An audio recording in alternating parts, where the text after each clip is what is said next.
That's we a don't good, know, I guess, right? That's a good question. How much damage did they actually do to their own Rolls Royce? Yeah. I mean, or did it just shit? Like, does a bear shit in a ghost? Yeah. These are deep questions. That's a very deep question. We should look into it. Maybe Google bear shit ghost. You know. Yeah, let's see what it says. Bear shit ghost. I mean, it doesn't really bring up a lot. What does it bring up, though?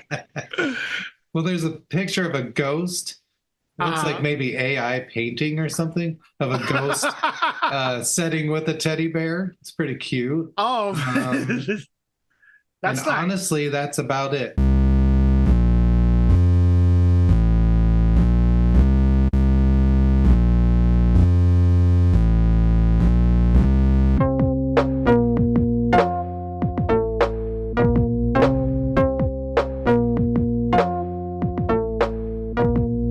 Welcome to Accelerativ Thrust.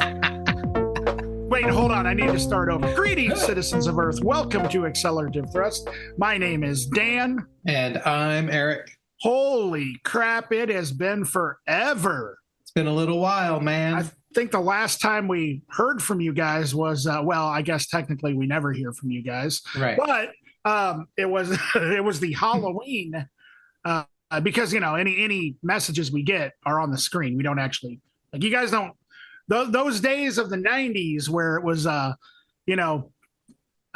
very exciting to get a cordless phone around the house. They're over. They're over. Yeah. We need to bring it back. Yeah. Bring cordless phones back and just destroy our cell phones.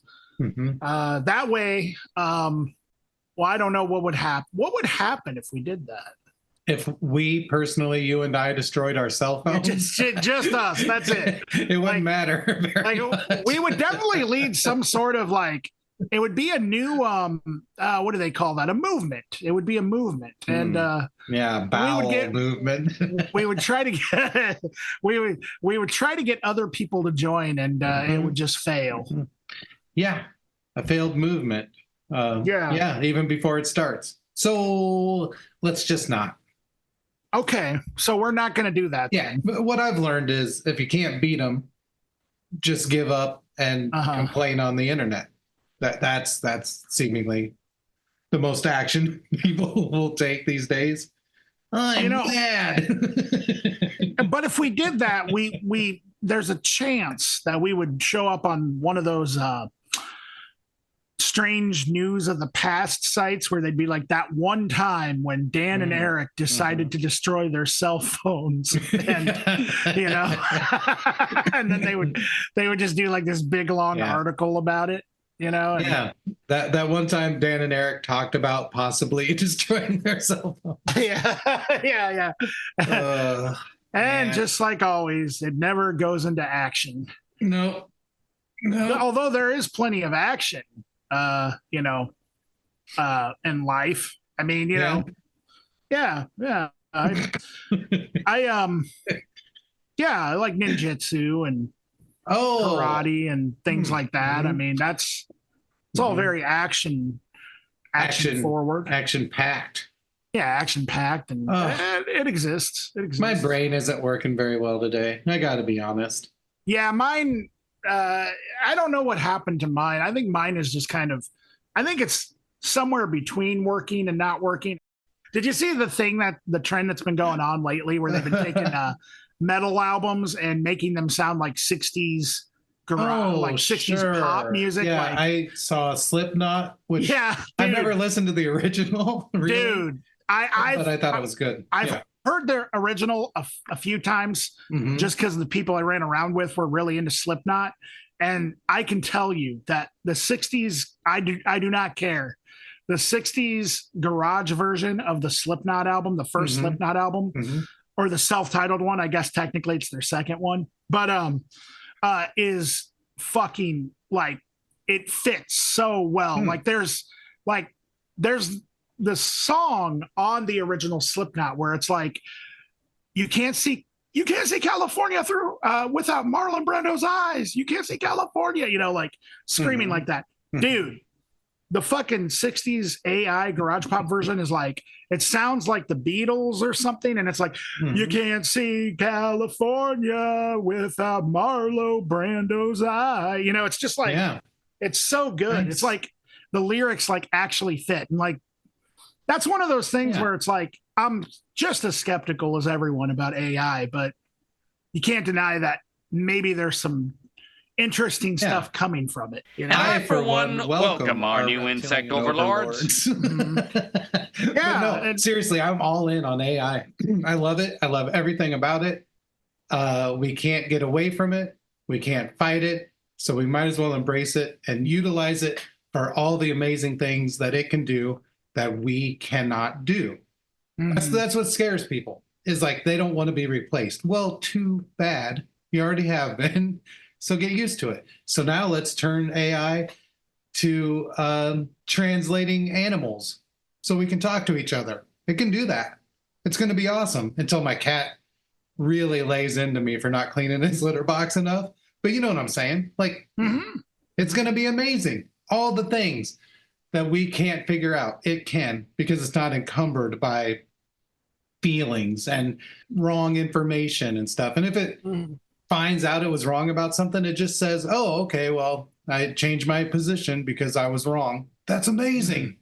I don't know. Anyway, I love AI, and gracious me, was I raving? Yeah, I don't know what to say. I'm not afraid of it. I think it's going to be amazing. I don't think I love it, but I've accepted it more than I did at first, because I definitely was and still am to a certain degree, let's be real, of the whole like fear that it can be something that can, in the wrong hands, like I would hate to see like no art be able to be done like in 30 years, or art that is done by like humans be something that might completely disappear. I'm not sure if it's ever going to get to that point. I don't think it will. I think it's just going to be a tool that people are going to use, in, I don't know, is collaboration the right word to use? Sure. And an editing sort of and things like that. Position. But like, so that's my only like gripe about it is I think it might start to become overused in the same way that social media is overused. And I'm not down for that. Right. I think it should be a every once in a while application. Yeah, no, I think it's great. Here's my spiel on this, is there's two things in this world that have never happened, even though everyone is convinced they're just about to happen all the time. The first one is the end of the world. Yeah, never gonna happen. It's never ever been the end of the world. I'm sorry. Yeah. Like, I know it seems imminent at this moment in human history. But we only got a little while left. Just endless fear mongering at this point. But it's never happened. It's never been the end of the world. And no technology to this point have completely replaced human beings. No, not like at all. even the machines that build cars have to have techs that design them, run them, program them, the upkeep, all of it. It's humans, like this is just, AI is just going to be a tool, just like digital graphic design was. Like, I went to school for that. And when I started school, we were still using registration marks and Pantone color scales and like designing our own fonts. And then by the time I finished the program, they were like, well, I guess we better teach them about computers, and then like you get out into the field and it's like all computers. Like, you're already behind if you're not learning these tools now, Yeah. And it's like, did Photoshop destroy human art? I don't know. Maybe that's up for debate, but 100%. It didn't take away the humanity. In fact, art does not exist anymore. Well, that might be. The AI overlords are now taking over. And also, though, artisanal approaches are still always popular. Like people will seek out things that are obviously not made by AI. Just the same way people use Walkmans and film cameras. Like, right. It's always going to be cool to like archaic things or like old technologies or, you know, overly worked on art and stuff like that's super obviously made by a human being. Like that's always going to have its place. I don't know. I just think it's a knee-jerk reaction a little bit to just be like, nope, I saw Terminator, fuck this. You know, like, I don't know. What if we found out that all art never existed and it was always done by AI and that we are the AI? And that we're the ones that need to be destroyed. What if we found that out? Yeah. Yeah. Well, who are our programmers then? God. Oh, shit. It all comes full circle. Maybe God flesh. Yeah, maybe God flesh. Oh, yeah. I got to add that to one of my notes. Speaking of notes. Excuse me. Speaking of notes. That's great. Do you want to talk about some music? Oh, yeah, we still do that on this show. Well, I mean, you know, it's up in the air what we do on this show. If it only happens once a month, there's really not established norms anymore. So, like literally, we're just doing whatever the fuck we want now. Literally anything we want. We're rebels, outlaws. Yeah. I'm a loner, Daddy. Yeah. Come on, everybody, it's record time. All right, so for music today, there's no good times in here, as Con8 would say. I'd say that this is a perfectly November episode. Absolutely. I think that a lot of this music is made for cold weather, cloudy days, you know, kind of, you know, not all of them are as sad as my pick. No. But still in the mood, you know. I wonder how many albums are as sad as your pick. Yeah, hardly any, probably. Yeah. If it isn't sad and kind of angry and shitty and self-hating, I just don't like it. You know, I'm just not into it. Let hope. Let the bad times roll type of thing. You got it. Let them brush your rock and roll hair. Okay. It's the weirdest lyric ever. What is it? Oh, okay. Let the good times roll by the Cars. Is that okay? So I never paid attention. Seriously says, let them brush your rock and roll hair. Speaking of rock and roll hair, my first pick is by a group called Crippling Alcoholism. And the album is called With Love from a Padded Room. It came out this year. As you can tell by the name of the group and the title of the album, this isn't really like a super uplifting music, I wouldn't say. But yeah, anyway, Crippling Alcoholism is from Boston, and the band is made up of Tony, Danny, Jonathan, Pete, and Tyler. So Crippling Alcoholism goes quite a few places. I would say, if I really had to narrow it down, it might be sort of like dark, industrial tinged, experimental metal. I don't think that really covers all of it, but that's what I'm going to hang my hat on for now anyway. I would describe this music as really, at its core, misanthropic. I really feel that way. And not in a offensive way. I mean, not in a terribly offensive way. It still is kind of offensive, I think, to some people probably. But I think it's also like really panicky and brooding and just really inward and kind of like, I don't know exactly how to say it, like a hatred a little bit for yourself and the world and the people in your lives. Like, I think it kind of explores that, which obviously can be a good or bad thing depending on your mood. I will say that there are some kind of glimmers of hope in here. And I don't know if it's necessarily like actual hope or if it's just a contrast to make the other despair, hopelessness elements of it even more isolating or something like that. But there are some moments that are pretty interesting. And it's not all just doom and gloom, I think. I don't know. I don't mean to be wishy-washy about this, but the record really kind of threw me for a loop. I'm not sure exactly what there is to say about it. So I'll just keep going and maybe we'll land on something. The vocals, I think, are pretty much the star of the show here. The vocals are extremely deep. Like the singing is very deep and gravelly, and it never really eases up. Even in those moments where I said it can get sort of pretty or whatever, it still never like lets up. It's pretty much only aggression and despair. It kind of teeters between those two realms. Yeah, they're very haunting, very visceral. I think it feels very much like someone going through something, you know, in the sense of like, I don't know, like how lingua ignota comes across or something like that. I think it's that level of sort of, yeah, despair.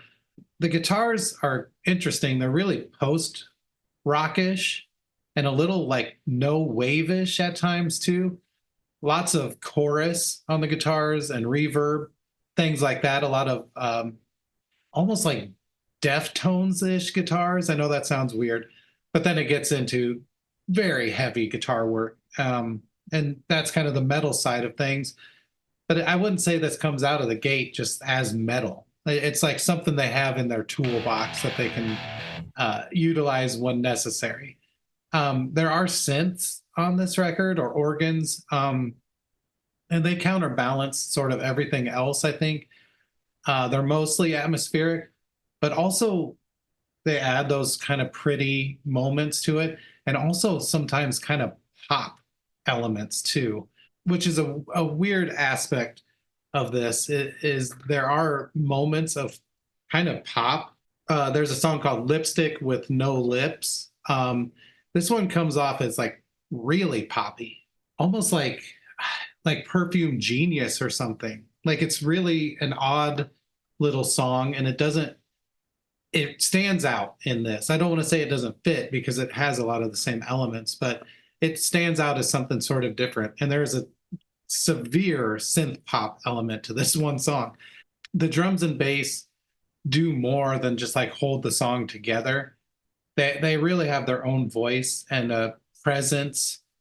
And sometimes it's really like almost terrifyingly out of place. Like something can sit there and feel one way, but then if you bring off time, intensely heavy drums into that, it makes you rethink sort of the atmosphere and the feeling of the moment. And they do that really well. Even if the rest of the band like lets up, they remind us that we're sort of drowning in this. That's the vibe of this album to me, is like just drowning in isolation. And I know that I'm making this sound like you would never want to hear this music. And I would say, actually, I probably won't put this on very often because it's too hard.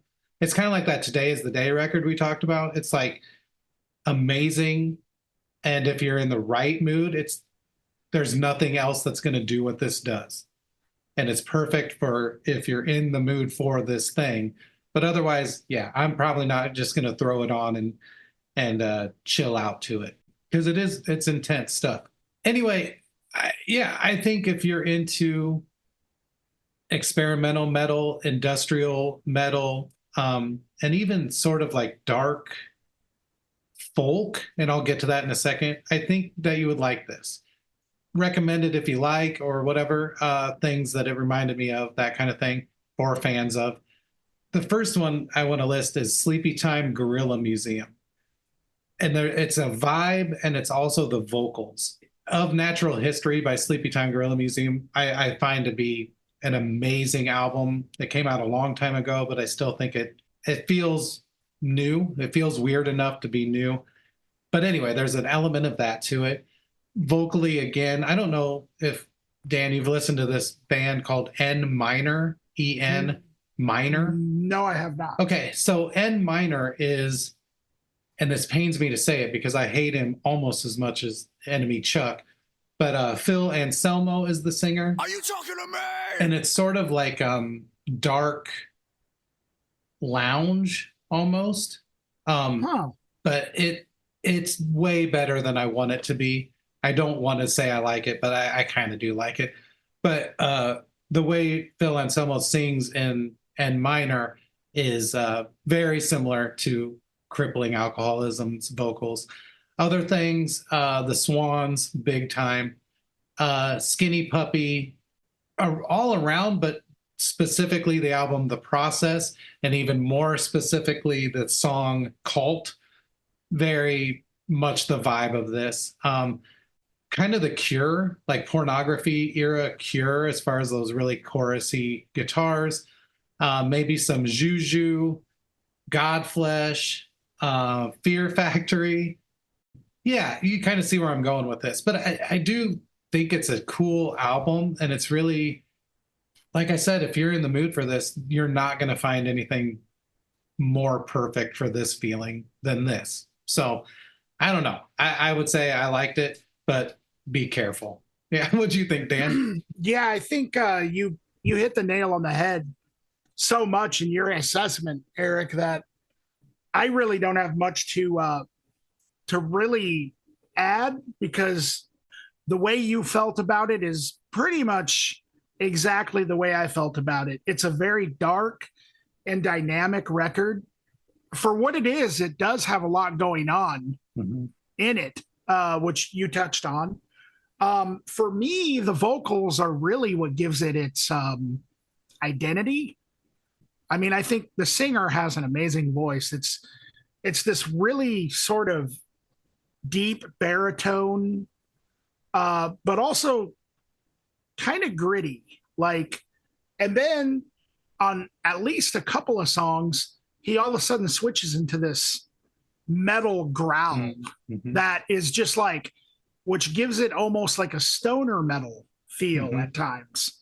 And yeah, it completely like goes from like a place that is like very goth influence to like synth pop to like, I don't know, symphonic metal, hardcore, stoner metal a little bit. I mean, it's a very gorgeous record. Like, it sounds very, and kind of almost gives that sort of dark feeling to me of like Twin Peaks or something. I know we mentioned like that kind of aesthetic all the time, but it kind of goes there for me in terms of just like a visual element in my mind when I'm listening to it, or something along those lines, like very dark. And yeah, it's very dramatic. Yeah, the synths and keyboards, when they're there, they're kind of the front and center, I feel. Like, they're not always there, but they provide such a haunting ambience. And I mean, the rhythm section too is like the bass and drums, very like thunderous at times. Like, I mean, just really pounds like on the bass and the drums, and the drums seem to have an echo on them that I think really just kind of, I don't know, it pulses, you know. It's a very like heavy drum sound on this record. Yeah, guitars soaked in reverb.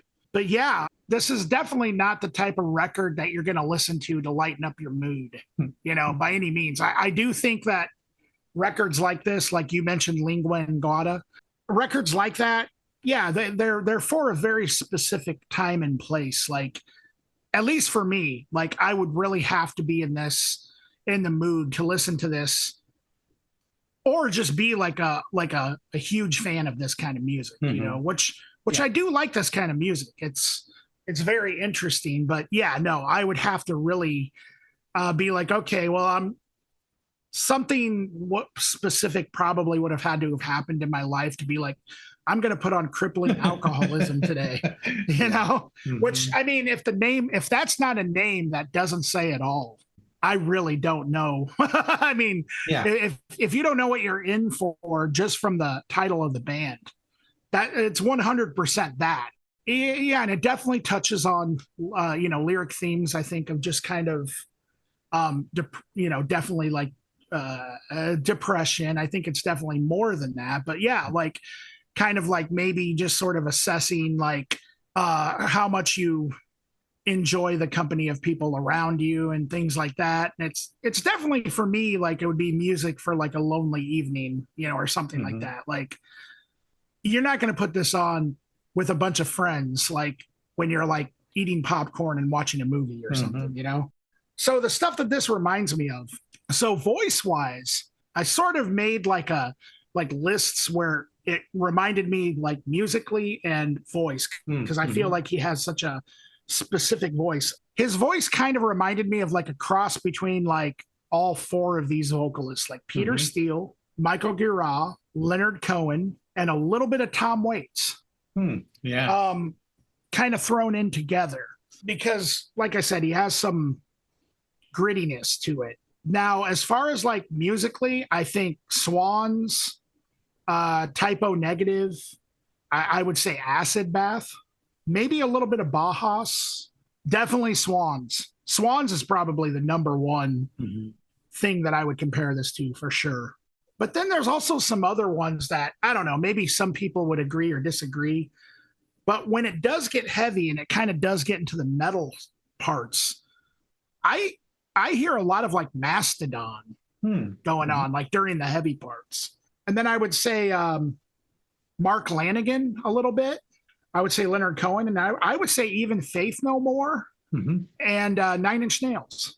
There's a Faith No More, especially like on records like Angel Dust and King for a Day, where they kind of got a little atmospheric, like specifically off King for a Day. I'm actually thinking of the title track, King for a Day, stuff like that, or even like Evidence or something like that. And then with Nine Inch Nails, I mean, I don't have to even, I mean, they're ambience all the way, at times. But so it's a very interesting record.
Crippling Alcoholism with Love from a Padded Room.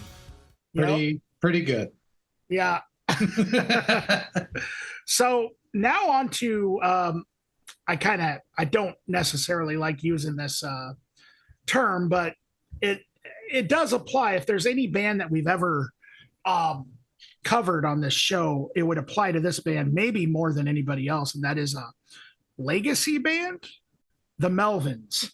So anybody who's listened to the show or knows me personally knows how near and dear to my heart this band is. They are one of my favorite bands of all time.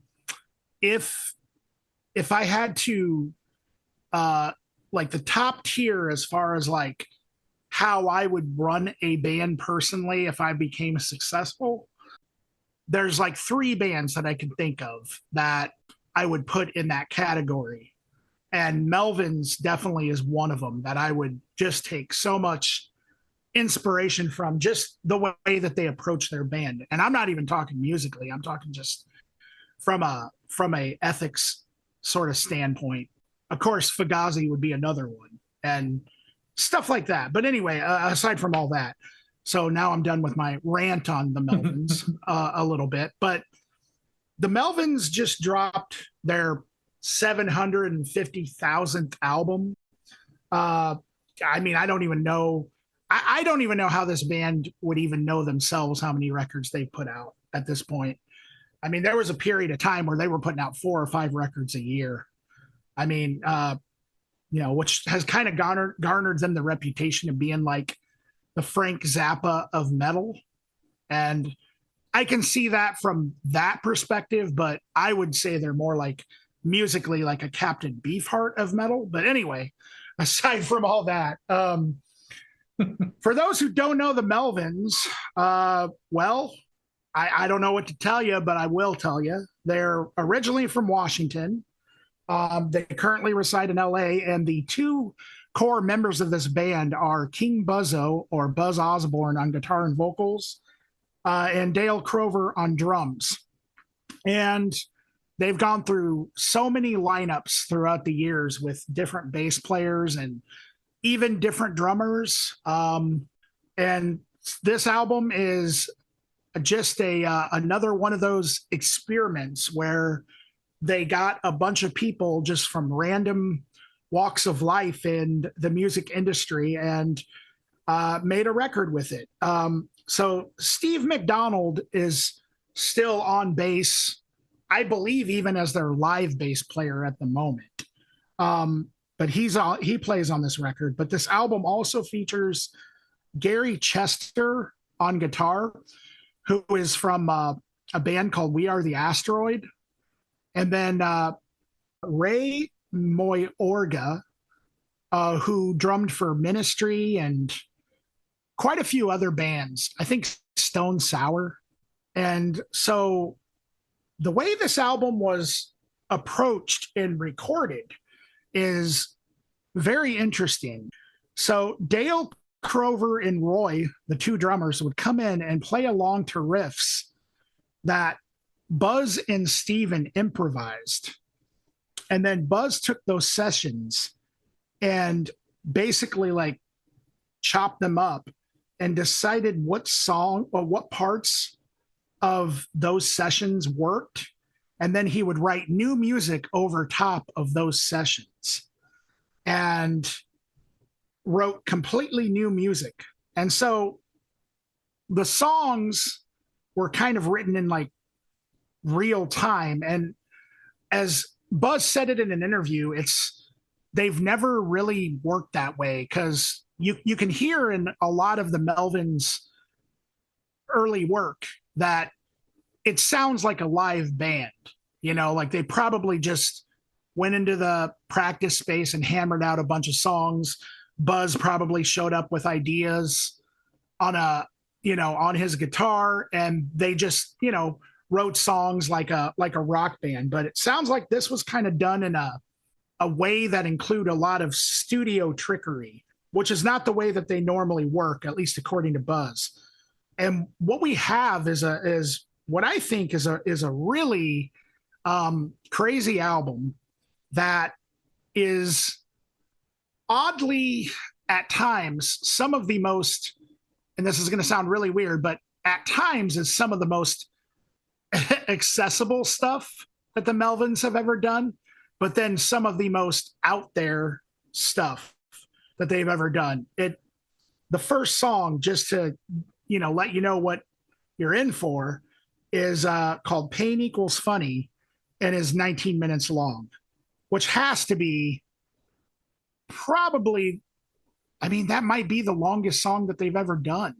Well, I guess unless you count the noise record, Colossus of Destiny, where it was literally just like 54 minutes of just pure noise with Adam Jones. But the song has 100 parts. Like it starts out as kind of a, I don't know, what you would kind of, I guess, classify as a traditional Melvin song, where, you have a riff that is somewhat robotic or somewhat repetitive that Buzz is playing. You have Buzz doing his vocals and everything.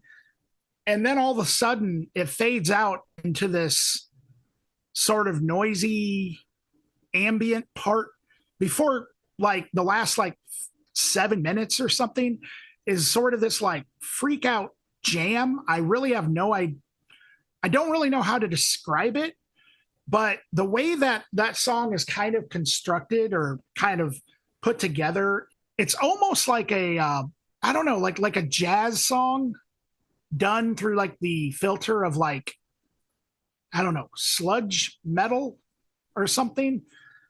But then all of a sudden, so that's the first song. And then the second song, which is called Working the Ditch, is a 6-minute song, which sort of similar to what the Melvins have been kind of putting out lately. I mean, honestly, like there's not really too much that's overly weird about it in the context of the Melvins. I mean, if that's the first Melvin song you've ever heard and, you know, you've been listening to radio rock, I could see how you could find it. But if you've been a Melvins fan, I think Working the Ditch is kind of like something you would come to expect from the Melvins at this point. But then it goes into this song called She's Got Weird Arms. And this is where I'm saying that some of this stuff might be the most accessible stuff that they've ever done. This, like, She's Got Weird Arms is almost like their take on like a, I don't know, like Devo power pop, new wave type song. It's just like a 3-minute song that you could almost hear it. You could almost imagine it being on the radio, you know? Then there's 2 more songs because it's only got 5 songs. So it's basically like an EP, but Allergic to Food and Smiler. And all 5 songs I feel like work together to make this weird, I don't know, off-kilter sort of sound. The rest of the album, besides She's Got Weird Arms, definitely has like a, I don't know, like a brooding ambient quality to it at times. The drums are absolutely incredible, as they always are. Dale Crover, to me, is just a master on the kit. And the other guy, Ray Mayorga, is clearly amazing as well. Buzz's voice is just menacing as hell on this. There definitely does seem to be like nonsensical lyrics, like there always is with him, I believe. But there also seems to be kind of a, I don't know if it's like, I can never tell if Buzz's inspiration when it comes to lyrics comes from maybe stuff that he's reading, or if they're observations at times of things around him, or maybe he's just kind of just putting words together. I can never tell, but it's always entertaining. But there does seem to be kind of a, I don't know, maybe like a doomer quality to some of this stuff. There does seem to be reference to like war or the end of the world or something, but I could be completely missing the mark on that. In any case, it's really entertaining to listen to. A lot of this record reminds me of their album Nude with Boots. As far as that was the second record that they did with Cody and Jared from Big Business. I think that was released back in 2008. But the way that the record sounds reminds me a lot of that, like the production, which, I mean, they've been using the same producer for probably 20 years now. So, which is Toshi Kasai. I think it's, in my opinion, it's one of the best Melvins records that I've heard come out in the last, I don't know, 10 years. I do also think that there's an element of maybe like, that's because I still really like follow the Melvins. So every time they put out a record, I'm always checking it out. I've never kind of left the Melvins fandom. So I don't know, there might be an element of like, you kind of need to be a Melvins fan to appreciate it. But, you know, nonetheless, I am a Melvins fan, so I do appreciate it. And to me, this is a great record, and I think it's a pretty experimental take in their catalog, which is funny to say because almost everything they've done is an experimental take. But recommended if you like the Melvins. If you like the Melvins, I think you would like this record. Neurosis, Captain Beefheart, little bit of Ween, a little bit of High on Fire, a little bit of Big Business, and also a little bit of like bands like Cream and Jimi Hendrix. I think that there's definitely a undeniable, especially over the last 10 years or so. And actually, I mentioned that album, Nude with Boots. There's an undeniable classic rock influence on Buzz's guitar playing these days. So, and he's actually not shy about that. If you read interviews with him, I mean, those are some of his favorite records right now. He's always talking about how much he likes the Who, Cream, Hendrix, Zeppelin, all that stuff. So it makes total sense. So yeah, I really enjoyed this record. What did you think, Erik? Yeah, I really like this, the Melvins Tarantula Heart. And I like the Melvins in general. I would say that I listened, to the first couple albums, mostly Houdini. And so I don't think I'm necessarily just like, I don't know how to say it. I like them and I've listened to them, but I mean, I'm not a humongous fan, but also no one really could be compared to Dan. I really liked this a lot. It's really heavy. It's really complex. It's kind of soothing in a weird way at times. It wasn't what I was expecting. So I don't have a ton to add to what Dan said. The guitars are fuzzy and grimy, but they clean up when it's needed for the song. Obviously, great guitar tones. I mean, it's the Melvins. So, the bass is great, especially on the first song. Stephen McDonald, I don't know this dude at all, but when I saw the Melvins a while back, he was literally the most fun performer I think I've ever seen. Like, he's just as a ham. Everything he did was so funny, but his playing was like miraculous. And like, he would do things. It was almost like he surprised himself with how good he was on the bass. And I don't know, he's just super fun to see, but also to listen to. Really cool. Like Dan said, the drums have a very heavy sound because a lot of it has double tracked two drummers, which obviously is going to add a huge sound to everything. There are a lot of strange sounds in this record, though, like things that I didn't expect at all, like really psychedelic moments, not just noise, but like literally like psychedelic, and not just in the music too. There's like little sounds of like maybe other voices doing things, or like filter sweeps on synthesizers and stuff. Way more psych than I honestly thought the Melvins were. There are moments of new wave, experimental, like noise rock. I think the synths make a big difference. I don't think they're as front and center as they are in other things, but they're definitely there. There's something underlying. The songs are really diverse, like Dan said, even with those sort of like inescapable, iconic elements of the Melvins. Like, in spite of that, the songs come through as like really, really diverse, really different. But yeah, like She's Got Weird Arms is so good. Like, it's such a cool song, great melody. The vocal performance is awesome. And it honestly, this is what it sounded like to me, is if Tears for Fears made a song with Men's Recovery Project. That's just what it sounded like to me. Yeah. That's a great description. It's just weird. The vocals are so Tears for Fears. Like, it's really cool. Allergic to Food it kind of had a Butthole Surfers feel to it to me, but like also like a Thrill Kill Cult kind of feel to it with the vocals and how sing-songy they are, and just elements like that. Smiler sounds like a very heavy Devo song. Like, if it didn't have distorted guitars, you'd be like, okay, yeah, this is a Devo song.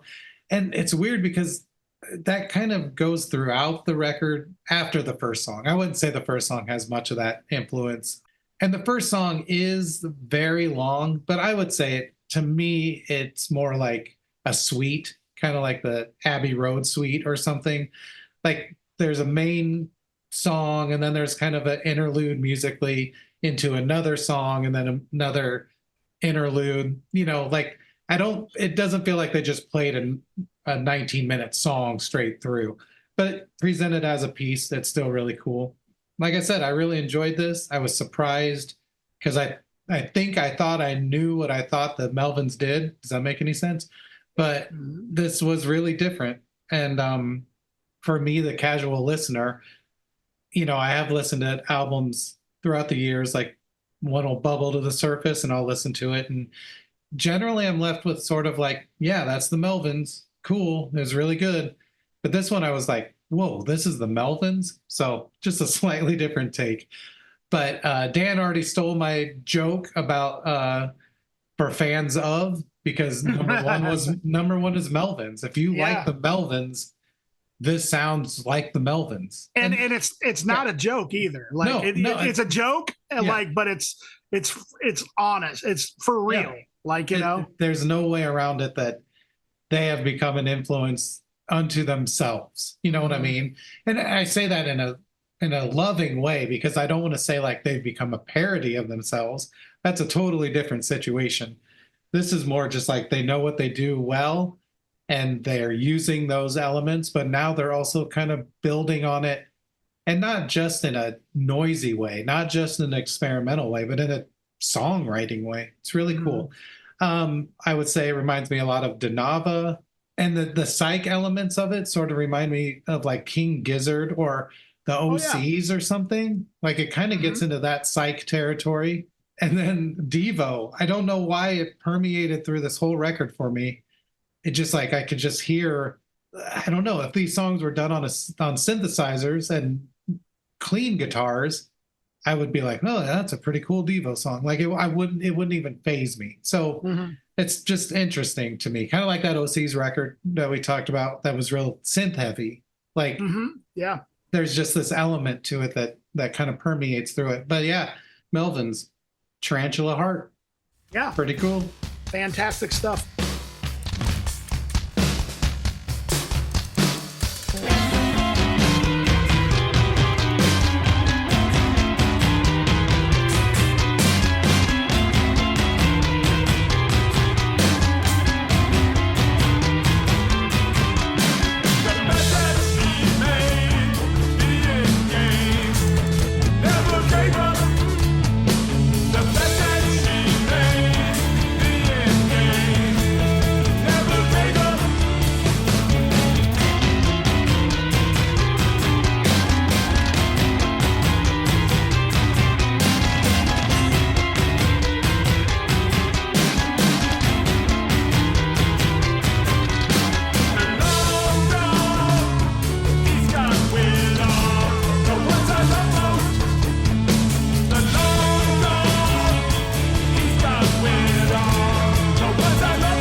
So for our local pick this episode, the group is called, or the duo is called Chicago Typewriter. The record is called Flippin' Slang. And I got to be honest, when I picked this, and even when I listened to it, I didn't realize that this was a project of Oleg Nesna, or Kevin, our friend Kevin. You're kidding me. No, I know. So anyway, so it's Kevin and Ronan Kilgannon, and this is an Iowa project. It has some of the elements that Kevin brings to almost everything he puts out or works on. Yeah, Kevin Hansen really flying the flag for industrial music, when I think in a world where industrial, it kind of feels like it has to reinvent itself or add different elements to it to stay relevant or whatever. Kevin is a champion for industrial in all its forms, and just a really cool guy. So I get to talk about him a little bit, which is nice because I didn't expect that. Anyway, Chicago Typewriter, I would just say this is almost pretty straightforward for what it is, which what it is isn't very straightforward. I don't know if that makes any sense, but it's heavy. It's like noisy, industrial. But I would say this to me has a more techno feel to it. So it's not intense necessarily as far as the beats, like for the most part. They are gritty, but they're not fast or disorienting or purposely aggressive or weird. Like it's pretty straight as far as the beats go. Maybe like ambient house or something, like I don't know, acid house with ambient sort of atmospheric background element to it. So it's way more like that than something like gabber or industrial metal or something that is made to be overwhelming or aggressive in nature.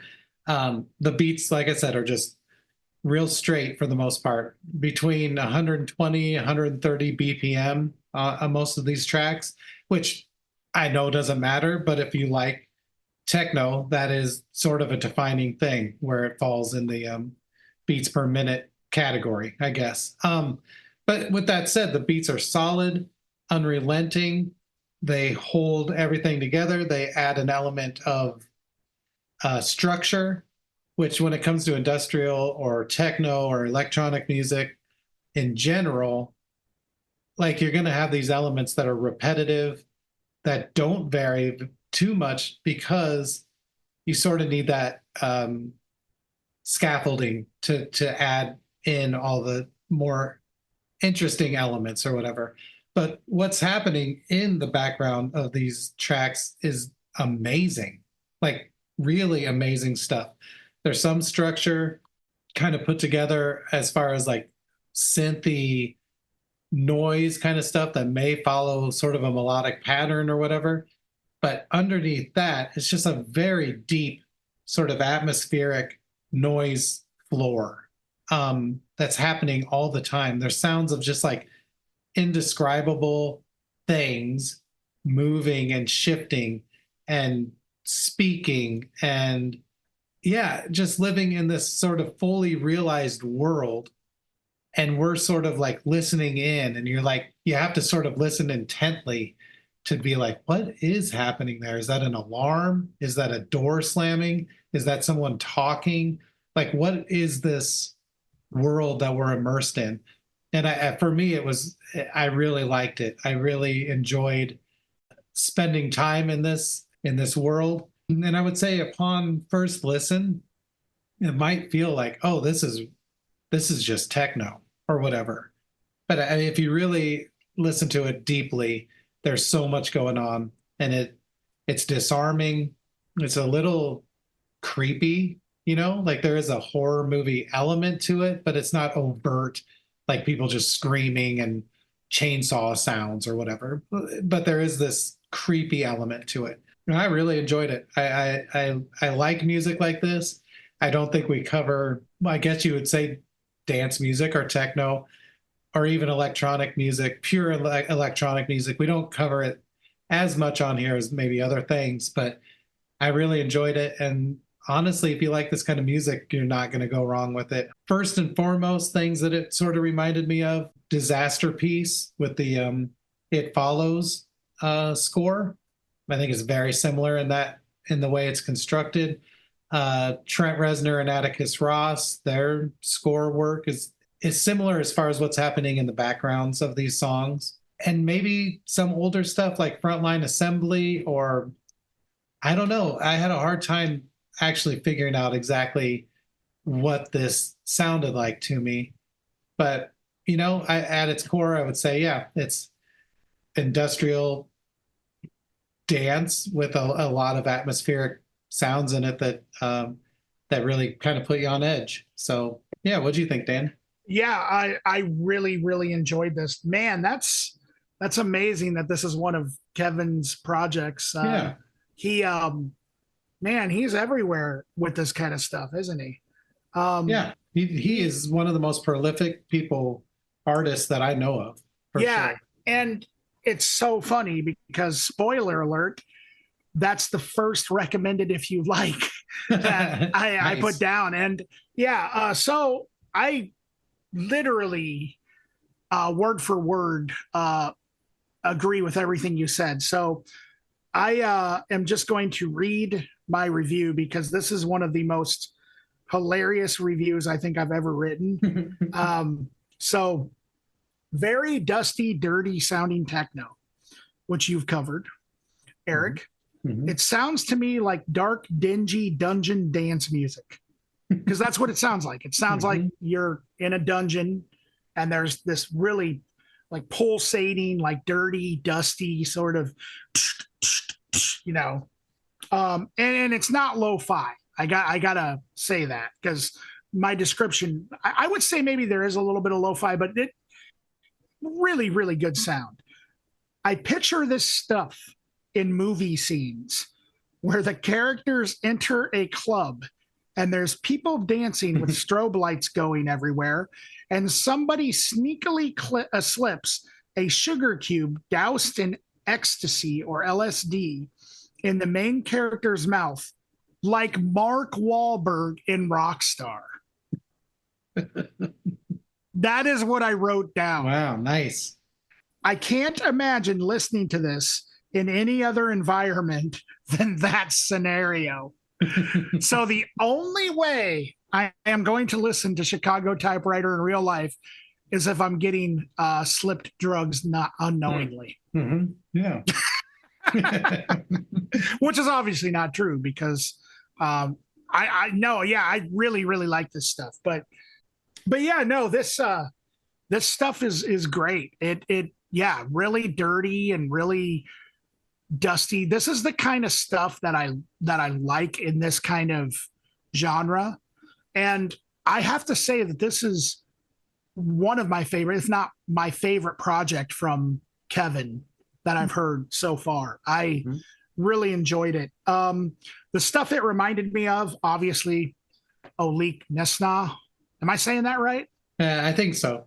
Yeah. Okay. And then Death Grips, Carl Kevorkian / Mannequin Eater. I know that I've mentioned that before. And then also, so Men's Recovery Project did a split album called Grappling with the Humanoids or Humanids, I think, with this group called Sinking Body, who I think was just Men's Recovery Project doing instrumental electronic music. But if it wasn't, it was somebody who really sounded like Men's Recovery Project doing instrumental music. And it kind of reminded me of that a little bit. Then I would also say Trent Reznor for sure. Yeah, no, Chicago Typewriter, fantastic.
Question: what is the significance? Because there's several bands called Chicago Typewriter. That's true. That we should mention that. Yeah, that's true.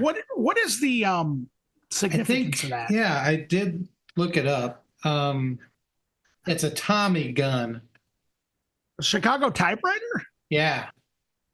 What? Like the sound of a Tommy gun sounds like a typewriter. Oh, whoa. Yeah, so it's like a slang for a Tommy gun. Like so that makes total sense with the sound of this record. Well, dang, that puts to rest my idea. I was gonna do something called Detroit Desktop, but I can't think of anything. I don't know. What about like Philadelphia MacBook? Philadelphia MacBook.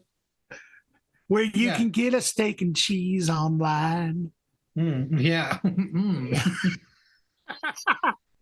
Oh, man. So with this AI thing, yeah, you think they're going to be able to like, you think you're going to be able to just like command AI to give you a meal? Yeah, I think they're going to have like 3D printers for food. Yeah. Computer, print me a hoagie. That's what it's going to be like. You gotta say it. You gotta say it like that too. And it's all just corn dust. That's how it's made. Just like all food is now. It's just compressed corn dust. Accelerativ Thrust, making people hungry since the pandemic. Yeah. Oh God. That's a pretty good place to stop. Probably. Yeah, that's a wrap. That's a wrap. But real quick, if you want to contact us, we're on Instagram, accelerativ.thrust.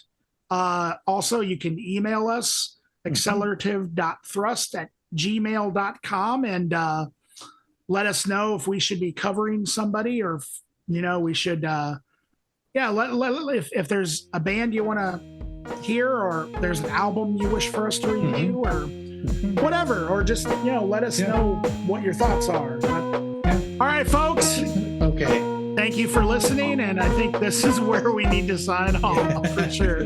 Bye. Bye.